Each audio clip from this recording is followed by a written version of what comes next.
बिस्मिल्लाहिर रहमानिर रहीम। अस्सलामु आलैकुम। मनमथपुर आइडियाल degree college आयोजित online क्लासे प्रिय शिक्षार्थीबृंद आमी तोमादेरके स्वागत जानाচ্ছি। आमी तोमादेर बराबरेर मतो आजकेও राष्ट्रविज्ञान प्रथम पत्रेर तृतीय अध्याय क्लास नेब। आशा करी तोमरा बाड़ीते आसो, सकलेई सुस्थ आसो एबं भालो आसो। आमिও भालो आছি आलহামদুলিল্লাহ। आजकेर आलोच्य विषय हलो राष्ट्रविज्ञानेर प्रथम पत्रेर आगे आमरा आलोचना करेছি दुईटी अध्याय। आजके आमी तृतीय अध्याय आलोचना करब आईन। आईन हलो आईनेर इंग्रेजी शब्द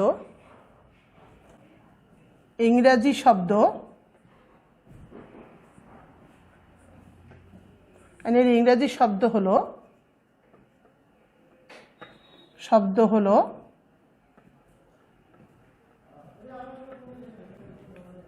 ल। आईनेर इंग्रेजी शब्द हलो ल। এখন আমরা জানব যে আইন কাকে বলে। তো রাষ্ট্রবিজ্ঞান যে সকল বিষয় নিয়ে আলোচনা করে তার মধ্যে সর্বপ্রধান হলো আইন, এবং একটি রাষ্ট্রে আইন ছাড়া কিন্তু চলতে পারে না। আমরা এর আগেও আলোচনা করছি যে রাষ্ট্র গঠন করতে গেলে কিংবা রাষ্ট্রকে পরিচালিত করতে গেলে অবশ্যই সুনির্দিষ্ট আইনের প্রয়োজন রয়েছে। এখন আমরা আলোচনা করব যে আইন কাকে বলে। আইন হলো কতগুলো নিয়ম কানুন বা বিধিকে আমরা আইন বলি। যে মানুষ দৈনন্দিন জীবনযাপনের জন্য যে সকল নিয়ম কানুন বিধি বিধান মেনে চলে তাকে আমরা সামাজিক আইন বলি।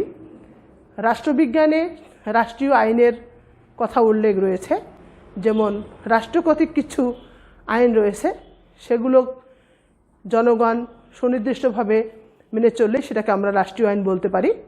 এবং আইন একটি রাষ্ট্রের অন্যতম একটি প্রধান বিষয় এবং সুনির্দিষ্ট নিয়ম। এখন আমরা জানব যে আইন কাকে বলে।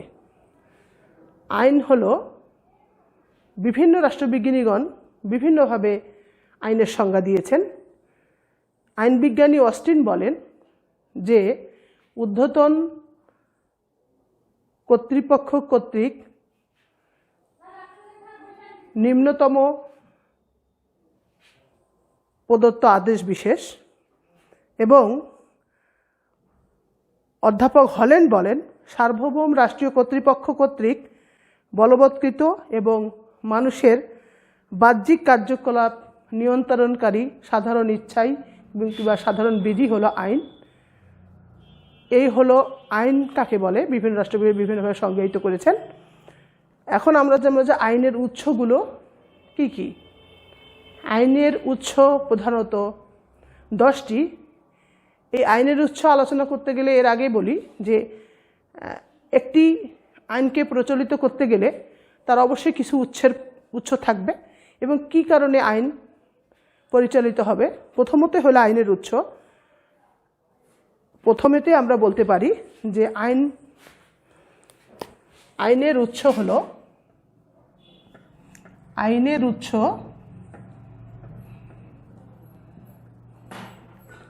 আইনের উৎস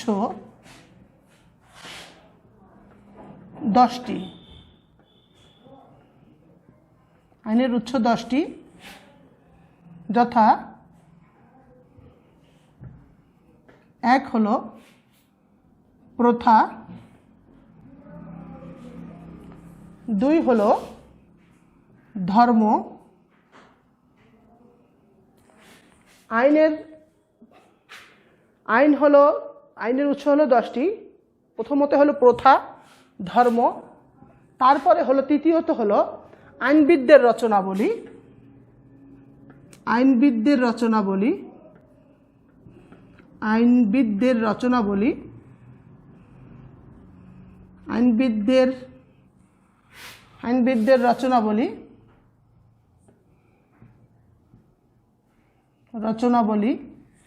তাহলে প্রথা, ধর্ম, আইনবিদদের রচনাবলী, 4 নাম্বার হলো বিচার বিভাগের রায়।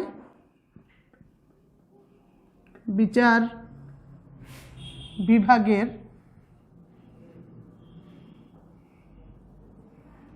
বিভাগের রায়। তাহলে প্রথা, ধর্ম, ন্যায়পরায়ণতা, বিচার বিভাগের রায়, আইনবিদদের রচনাবলী, বিচার বিভাগের রায়, ন্যায়পরায়ণতা,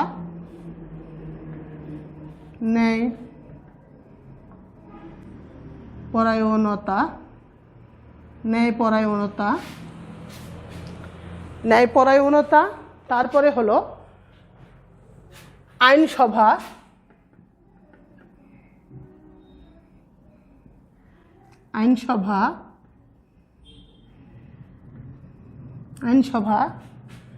নির্বাহী ঘোষণা ও ডিক্রি, নির্বাহী ঘোষণা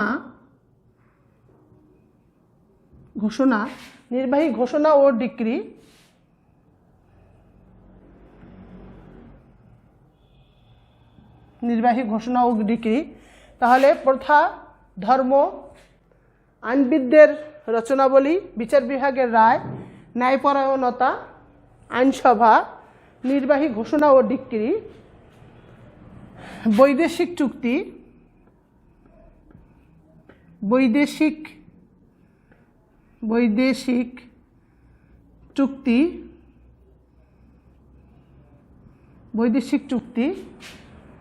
সংহিতাবদ্ধকরণ,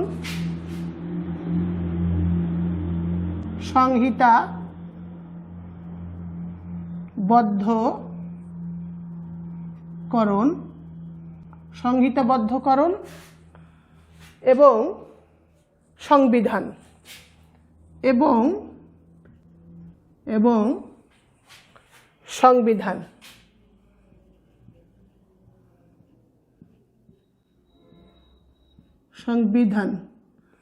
তাহলে প্রিয় শিক্ষার্থীবৃন্দ, আমরা জানলাম যে আইন কাকে বলে, আইনের উৎসগুলো কি কি। তো আইনের উৎসগুলো আমরা কি জানলাম, যে আইনের উৎস প্রধানত 10 ভাগে বিভক্ত, যেমন প্রথা, ধর্ম, আইনবিদদের রচনাবলী, বিচার বিভাগের রায়, ন্যায়পরায়ণতা, আইনসভা, নির্বাহী ঘোষণা ও ডিক্রি, বৈদেশিক চুক্তি, সংবিধাবদ্ধকরণ এবং সংবিধান। এই আমরা জানলাম যে আইন কাকে বলে, আইনের উৎসগুলো কি কি। এখন আমরা জানব যে জনগণ কেন আইন মান্য করে। আমরা এর মধ্যে জানব যে জনগণ কেন আইন মান্য করে। জনগণ কেন আইন মান্য করে,